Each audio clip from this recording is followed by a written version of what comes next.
Pot it up, dude.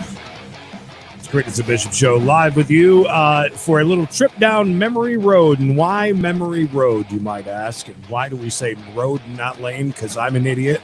Quite a few years ago, a lot of years ago now, I referred to memory lane as memory road, and it has stuck ever since.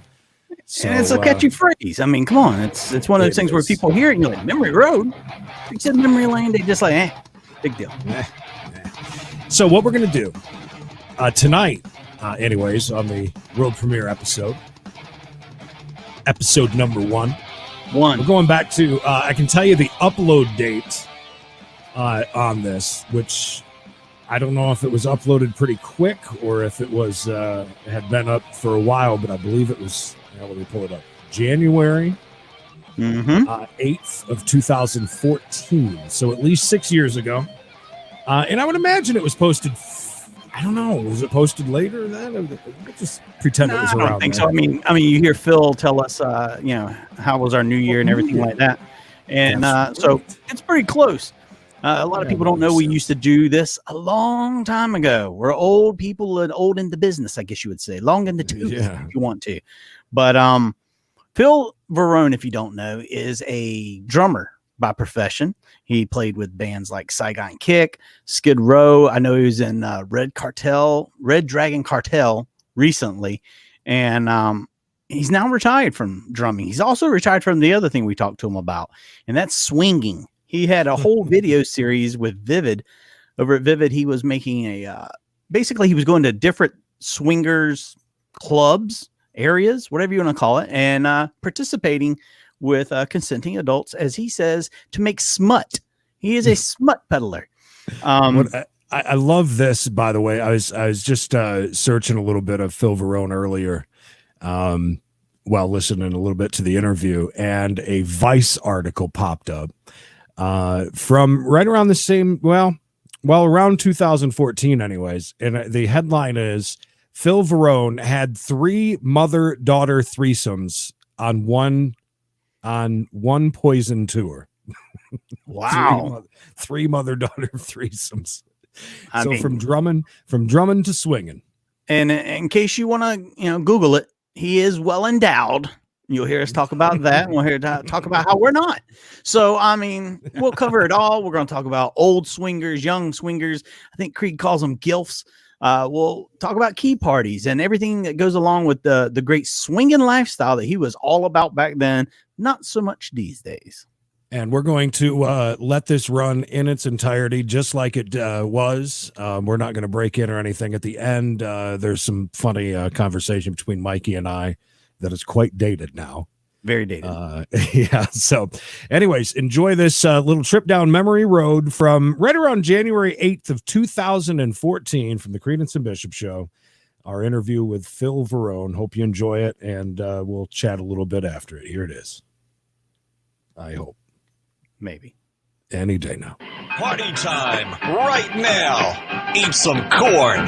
It's the Creedence and Bishop Show. Welcome back. www.cbradioshow.com. That's the website we want you to go and check out, because we need to find last year's Deadpool. We need you to find it anyways. Yes, please. Prove that I'm right, and I chose Anton Kalashnikov, whatever his name There's was. no way you did. You don't even remember the guy's name. No, but I feel like I was looking at an online list for a last-second pick after you guys picked all my alternates last year. That could be possibly, I suppose. First person that looked like a reasonable celebrity. Oh, this guy invented an AK-47. I'm not saying I chose it on purpose. I just don't see that happening. I don't know, but maybe. If you say so. I could have. Anyway, we ready? Mm-hmm. All right, ladies and gentlemen, we welcome back to the Creedence and Bishop Show, Mr. Phil Varone. How are you, sir? Well, how you guys doing? Very, very good. Can you hear us all right? I can hear you. Can you hear me? Oh yes, sir. Fantastic. No problems with audio. I like that. That's good. Yes, and Happy New Year to you kids. As well to you, sir. How did you ring in the new year? We did nothing. None of us in this room did a damn thing. Most of us were asleep by 10. What did you do for the new year? I think I was asleep by 9, actually. Come on. All right, then you don't make you guys the party animals. Yes, I guess so. I guess so. Yeah, I've had at 46. I've had enough New Year's, so I look at the whole holiday as it's great and it's good to see the family, but that New Year's Eve thing is like I'm just ready for it to for everyone to get back to work and everything get to normal again. You know, so I don't really celebrate it too much. I just like to watch on television and wake up and start the new year. You know. Well, Phil Varone's life's basically New Year's Eve every day almost. So Right. Why would you? You need the day off basically to recuperate. Yeah, I wish I had that much fun. My life is tragically boring. I mean, yes, I shoot smut and all that fun stuff, but in general, I'm I'm a pretty boring person. I like that you call it smut. That's good. That's funny. I love smut. It's great. Yeah. No, it's like the running thing. You know, you go from the music business, it's basically smut anyways, you know, the people that run it. So it parallels each other, both businesses. And I'm having a lot more fun in the adult business, that's for sure. Phil Varone, smut peddler. Known smut peddler. Well-renowned smut peddler. So you've got a new film out there with Vivid. You put out a new DVD. How is that series going for you? It's doing real well, actually. The latest one is Tampa, and we did a swinger sex toy party, which was pretty interesting. I have a friend of mine who does sex toy parties, and she came in to do it, and she was shocked beyond belief. So it was a really fun time because there's a lot of, you know, just natural reactions and stuff, and then it was just it's what swingers do. So I'm really grateful. The series has been doing great, and with Vivid TV now, we can get video on demand. We're in so many households all over the world. It's just really it's almost surreal.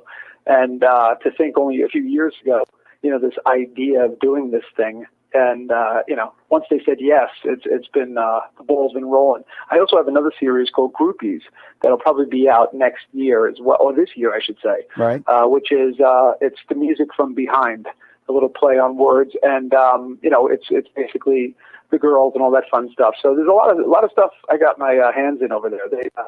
They definitely you know, trust me in doing stuff, and I really I'm grateful for it. Now this time around you're in Tampa. Why Tampa? Why was the choice to be there? Because I know you had one where you're at Big Bear, and then you're in Vegas, and this, that, and the other. Why Tampa? Well, Tampa has a huge swinging community.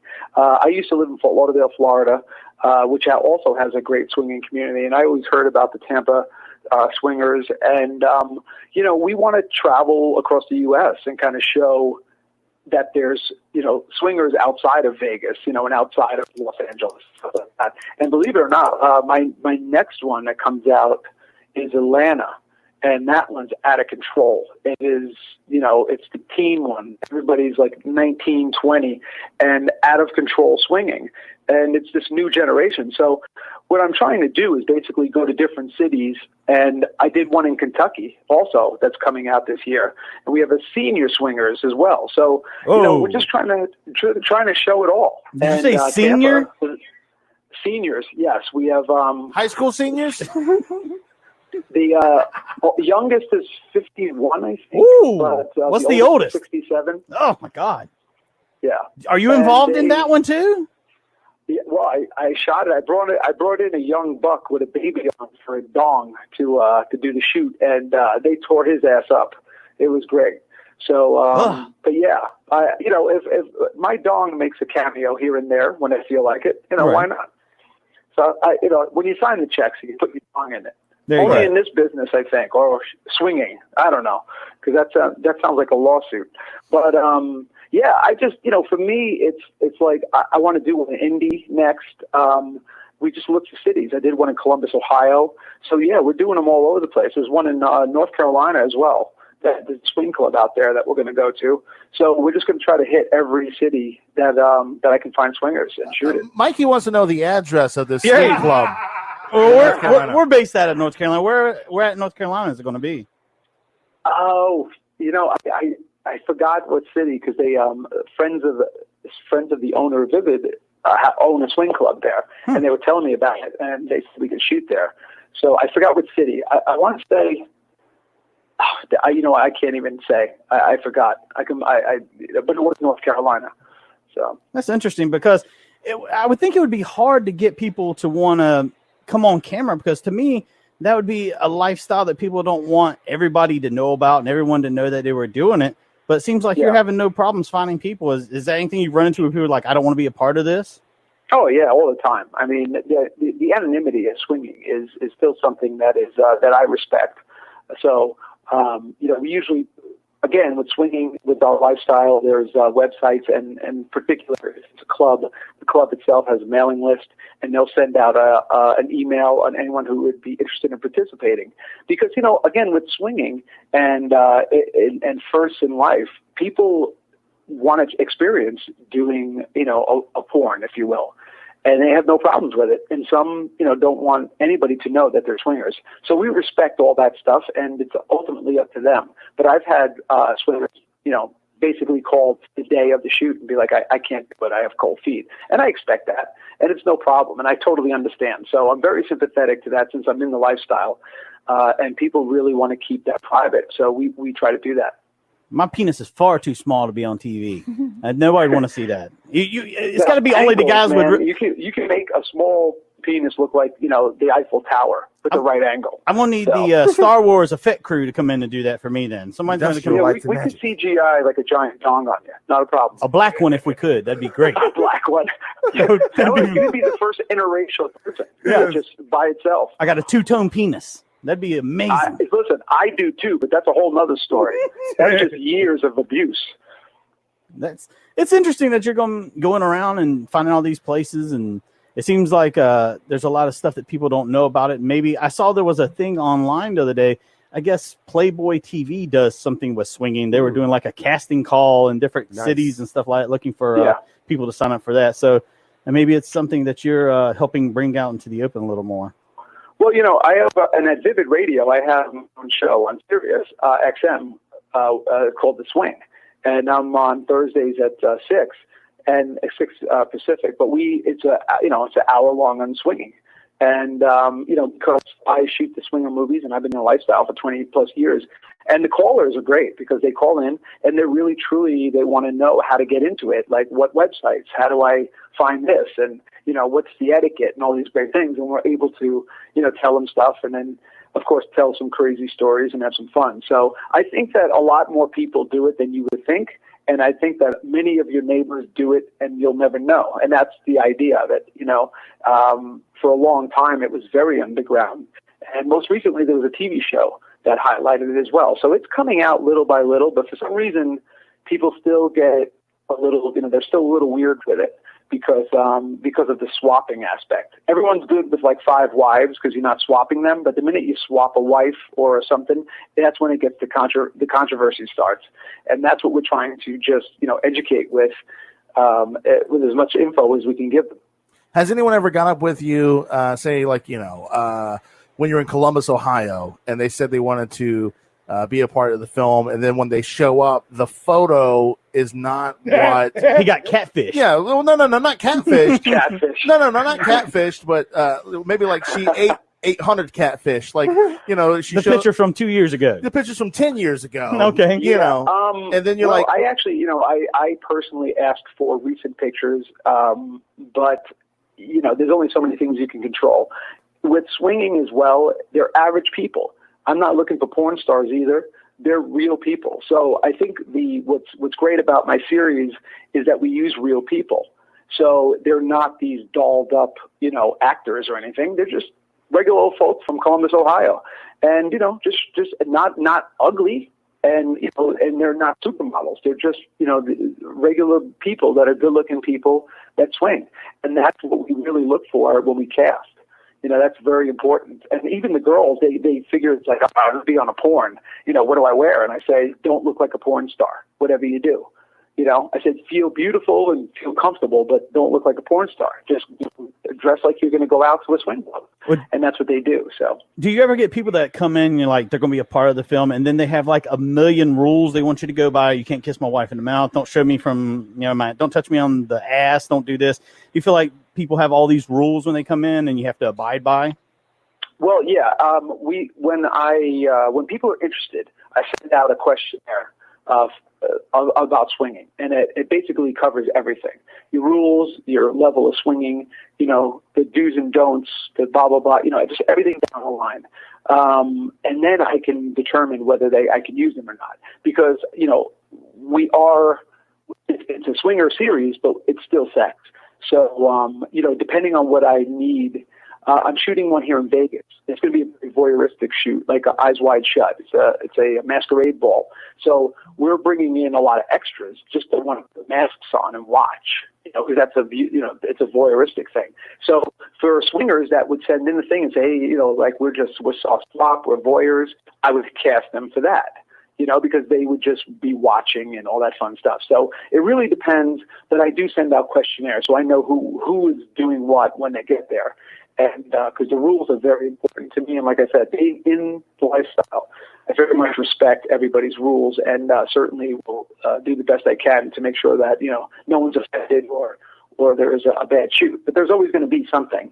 We've had bad shoots before, and we make the best of them and go from there, because we're dealing with humans. That's just the way it is.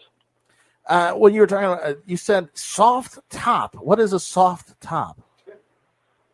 I think it says soft swap. Oh, I thought he said soft top. I was like, what is a soft top? Them's titties, Bishop. Soft tops are titties. Oh, okay. That was a Pink Floyd record, I think. So what is soft swap? Yeah, soft swap. So, there's just different levels. There's full swap, soft swap. There's all these different levels of swinging. So, soft swap is basically what it is.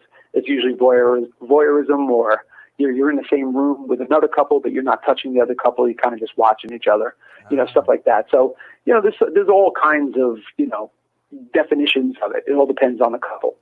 So with all the different rules they're trying to put down in films now, where all the condom use and stuff like that, do you guys use a lot of condoms when it comes to this kind of thing, or is that going to affect you guys anyways with the condoms?